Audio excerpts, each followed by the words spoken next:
Алдыңғы сабақта біз сандық примитивті типтердің бүтін сандар деген түрін өткен болатынбыз. Енді бұл сабақта бөлшектік сандар деген түрін өтеміз. Бөлшектік сандардың мысалдарын экрандарыңызда көріп тұрсыздар. Java тілінде бөлшектік сандардың типтерінің екі түрі бар, float және де double. Бұл типтердің біздің компьютерімізде алатын орнын үшінші колонкада көріп тұрсыздар.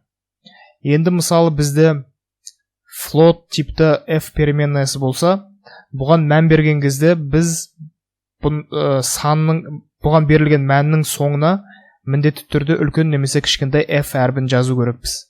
Егер бізде double типті переменныйсы болса, біз бұған берілген мәннің соңына үлкен немесе кішкентай d әрбін жазсақ та болады, жазбасақ та болады.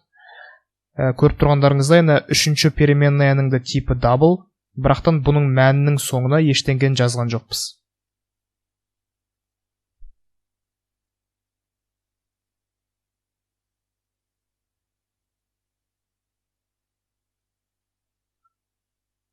Көріп тұрғандарыңыздай, мына нелердің переменныйлардың мәндері командная строкаға шықты. Енді мысалы бізде тағы бір переменная болсын.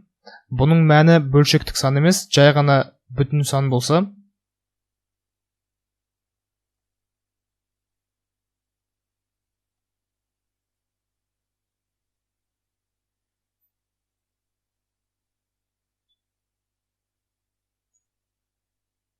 бұның мәні бүтін сан болса да, бұл переменныйның типі double болғандықтан біздің жауабымыз бүтін емес, бөлшектік сан болады.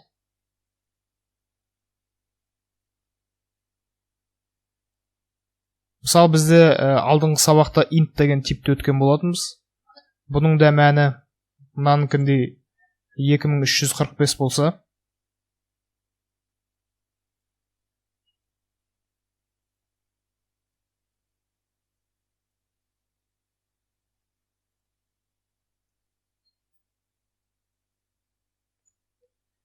көріп тұрғандарыңыздай, екеуінің сандары бірдей, бірақтан мынаның типі бүтін сандық тип, сол үшін бізге жауап бүтін сан болып келді, бірақтан екіншісі бөлшектік сандық тип. Сол үшін екеуінің сандары бірдей болса да, біздің жауабымыз бөлшектік сан болды. Ал енді бұл екі типтің айырмашылығы жайлы қысқаша айтып өтейік. Бізде егер екі переменная болса, біреуінің типі float, біреуінікі double, бірақтан бұл екеуінің мағынасы бірдей болса, егер мына жерде қарап тұрсақ, бұл сан 1,1-9-ға дейін. Егер бұл әр санды ондық деп атайтын болсақ, бұл жерде бізде 10 ондық бар, дұрыс па? 10 ондық. Мына жерде 9 және мына 1 10 ондық бар. Енді мына екеуінің мәнін командная строкаға шығарайық.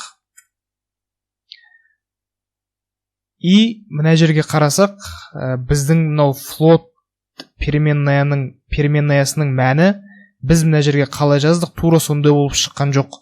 Мына жерде 6-ға дейін, 6 ондыққа дейін біз қалай жаздық, тура сондай болды. Ал уже кешіріңіздер, мына 1-ді қосқанда 7 ондыққа дейін біз қалай жаздық, тура сондай болып шықты. Ал 7-ші ондықтан кейін уже біз жазғандай болып шыққан жоқ. Мына жерде 8, а мына жерде 7, 8, 9.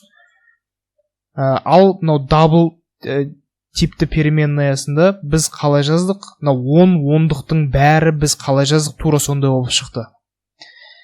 Демек, float типінде бізде тек қана 7 ондыққа дейін біз қалай жаздық, тура сондай болып шығуына гарантия беріледі.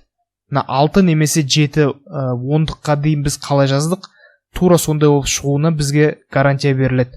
Ал бұдан кейін, уже 7-ші ондықтан кейін, тура біз жазғандай жауап шықпауы мүмкін. Кейбір кездерде тура біз қалай жаздық, тура сондай болып шығуы да мүмкін, бірақ ол әр кезде ондай бола бермейді. Бірақтан 7-ші ондыққа дейін біз қалай жаздық, тура сондай болып жауап сондай болып шығуына бізге гарантия беріледі. Ал double типінде, егер мына жерде көріп тұрсаңыздар, 15-тен 16-ға дейін деп тұр, бізге 16 ондыққа дейін біз қандай сан жазамыз, тура сондай болып жауабымыз сондай болып шығуына гарантия беріледі. Мысалы, мына жерде қанша 10 ондық, мына жерге біз мысалы мынандай сан жазсақ, бізге мынау 16 ондыққа дейін, мына жерде білмеймін, 16 ондыққа дейін біз қалай жаздық, тура сондай болып шығуына гарантия беріледі. Ал уже 16 ондықтан кейін біз жазғандай болып шықпауы мүмкін, шығуы да мүмкін, шықпауы да мүмкін. Қай кезде біз float қолдануымыз керек, қай кезде double'ды қолдануымыз керек. Көбінесе қазір негізі double'ды қолданады.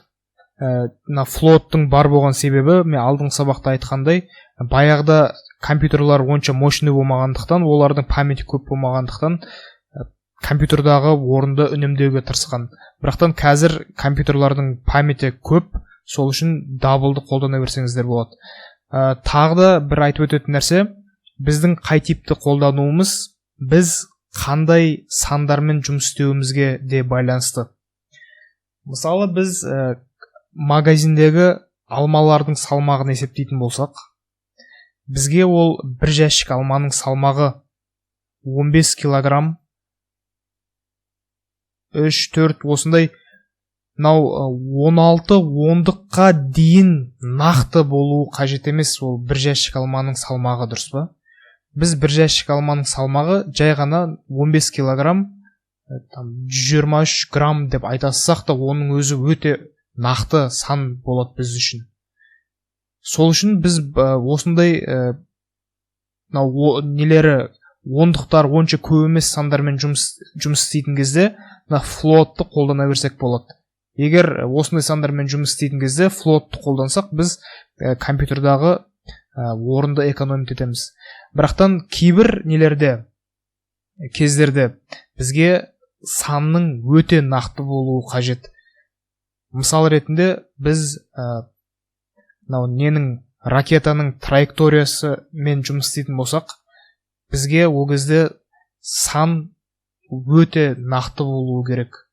Біз мысалы ракетаның траекториясы енді мен білмеймін олардың траекториясы қалай есептелетінін, бірақтан мысал ретінде 15 и 7 ондыққа дейін ғана нақты сан, ал арғарай біз жазғанда емес, басқаша сан болады деп айтатын болсақ, ол дұрыс болмайды.